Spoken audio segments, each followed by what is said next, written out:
किसी खास ओहदे पे मकाम पे जगह नहीं मिलती। नौजवान था और यतीम भी था। शौक बन गया दीन पढ़ने का।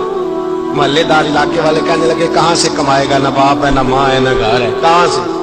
हजरत रूमी कहते हैं नौजवान ने जंगल में झोंपड़ी लगा ली। वहां वो सुबह मदरसे जाता, शाम को जंगल में रहता, वहां अल्लाह अल्लाह करता, सबक याद करता। एक दिन बादशाह की बेटी रास्ता भूल गई, जंगल में आई सहेलियों के साथ, बॉडीगार्ड भी साथ थे, पर रास्ता भूल गई। खोती खोती शाम हो गई, ऐसी खोई कि जब रात गहरी हो गई तो आके उस नौजवान के पास रुकी और चिल्लाने लगी। शेर के दहाड़ने की आवाज आती है, भेड़िए के बोलने की आवाज आती है। नौजवान अकेला, सहेलियां बिछड़ गई, गार्ड बिछड़ गए। कहने लगी मैं परेशान हूं, मुझे जगह मिल जाएगी। नौजवान कहता मैंने शहजादी देखी और मुझे भी पता था कि घर एक ही है और रात को अंदर से दरवाजा भी बंद करना पड़ता है, जंगल जानवर भी आ जाते हैं। कहते मेरी छोटी सी कुटिया में झोंपड़ी में वो आई, रो के कहने लगी सहारा कोई नहीं, अगर मैं पीछे निकलूंगी तो भेड़िए खा जाएंगे।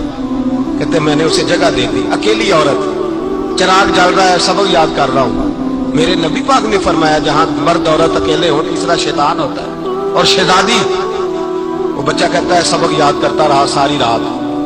वो बच्ची को कहा सो जा, पर वो कहती है नींद मुझे भी कहां आई। ऐसे मौकों पर नींद, सारी रात सबक याद करता। थोड़ी थोड़ी देर के बाद चिराग जलता तो उस पर उंगली रखता, हाथ जलता तो पीछे खींच ले, फिर दूसरी उंगली रखता, थोड़ी देर के बाद जलता तो खींच ले, हाथ सारा जल गया।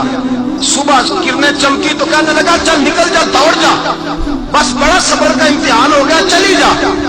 शहजादी बाहर निकली, सिपाही ढूंढ रहे थे। बादशाह खुद जंगल में निकला हुआ था, मेरी बेटी मिल गई।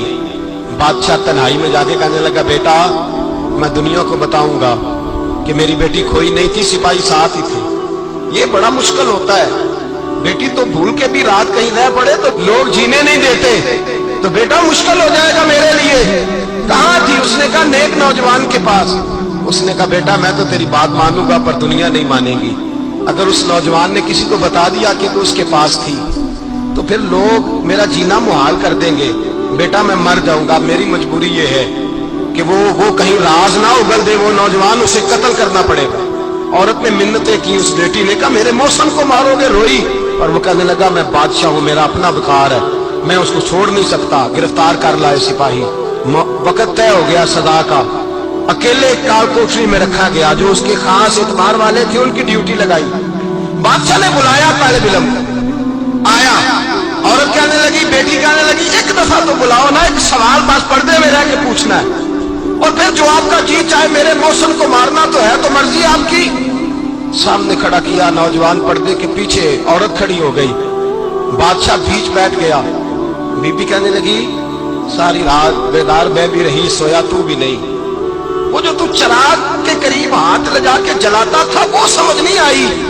नौजवान रो पड़ा, कहने लगा क्या करूं, मैंने रसूलुल्लाह का दीन पढ़ा है, क्या करूं, मैंने हुजूर का दीन पढ़ा है।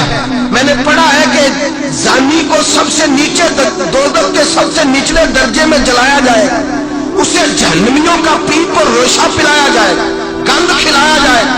ये रवायतें पड़ी हुई थी। थोड़ी थोड़ी देर के बाद शैतान मुझे कहता था बदकारी कर ले। मैं अपना हाथ उसी वक्त जब शैतान मशवरा देता तो मैं आग पे करता। मैं कहता अगर ये बर्दाश्त हो गई तो वो भी हो जाएगी। जब हाथ जलता तो मैं समझ जाता नहीं तुझसे तो ये नहीं बर्दाश्त होती तो वो कैसे होगी।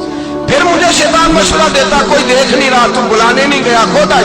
मैं दूसरी उंगली लगा देता। मैंने हाथ जलाया और मैं समझ गया जब छोटे से चिराग की इतनी सी शमा की आग नहीं बर्दाश्त होती तो दोज़ख की कैसे बर्दाश्त होगी। कहते मैं पास आया, बादशाह ने ये कहानी सुनी, लफ्ज सुने तो चीख मार के रोया। कहने लगा तालिब इल्म तू तो मेरे नबी का सच्चा गुलाम है और मेरे रसूल के जो सच्चे गुलाम होते हैं उन्हें फांसियां नहीं दी जाती, उन्हें तख्त में बिठाया जाता है। अब तुझे सजा नहीं होगी बल्कि मैं अपनी बेटी का निकाह तेरे साथ करूंगा और मेरे बाद इस सल्तनत का बादशाह भी तू ही बनेगा।